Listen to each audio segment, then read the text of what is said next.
Аримбет Қанотбеков дар деҳаи Конияда хона месозад. Ӯ солҳо боз тарҳи бунёди манзилро кашидаву моҳои ахир чанд маротиба буҷаи бе ин ҳам хоксоронаи лоиҳаи сохтмони манзилашро қайчӣ кардааст. Аримбет бо сабаби гарон шудани нархи масолеҳи сохтмонӣ ҳатто аз кирояи бинокорон низ даст кашид. Биз энди қарапайм, халқ bizlarga авур bo'lib. мо одамони оддии деҳотӣ ҳастем, даромади зиёд надорем. Барои харидории масолеҳи сохтмонӣ маблағи зиёд лозим аст. ҳама чиз гаронтар мешавад. ҳарчанд ҳамин масолеҳ дар дохил истеҳсол карда мешаванд. ман танҳо дар марҳилаи аввал аллакай зиёд аз 1 миллион танга сарф кардам. ба гуфтаи сокинони дигари оянда ки низ дар деҳа ба бунёди манзил машғуланд, беш аз ҳама қимати арматура боло рафтааст, тақрибан 2.5 маротиба. вақте хабарнигорони настаиши время талош карданд нархҳо дар бозори калонтарини биг шанхайро ба навор бигиранд, дарбонҳо монеа эҷод карданд.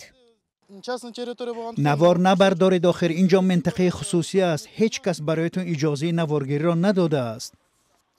тибқи иттилои расмӣ, нархи маҳсулоти сохтмонӣ дар Қазоқистон аз аввали сол аз 16% бештар нашудааст, вале омори пешниҳодии мақомдорон на ҳамеша ба воқеият рост меояд. эҳтимолан савдогарон байни худ маслиҳат карданд.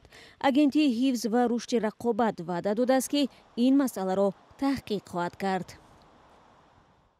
тибқи кодекси соҳибкорӣ даври таҳлил на бештар аз 12 моҳро ташкил медиҳад. бо назардошти мавсимӣ ва зарур будани ҷамъоварии иттилоот мо тасмим дорем ки таҳлилро дар 2 моҳи оянда ба анҷом расонем. агар исбот шавад ки савдогарон бо маслиҳати ҳамдигар нархҳоро боло бурданд, онҳо ҷарима мешаванд. аммо то куҷо вазъ дар бозор тағйир меёбад, суол барангез аст. барои мисол, дар ҷаҳон талабот ба металл меафзояд. аз ин рӯ муштариён омоданд бо қимати бештар онро харидорӣ намоянд.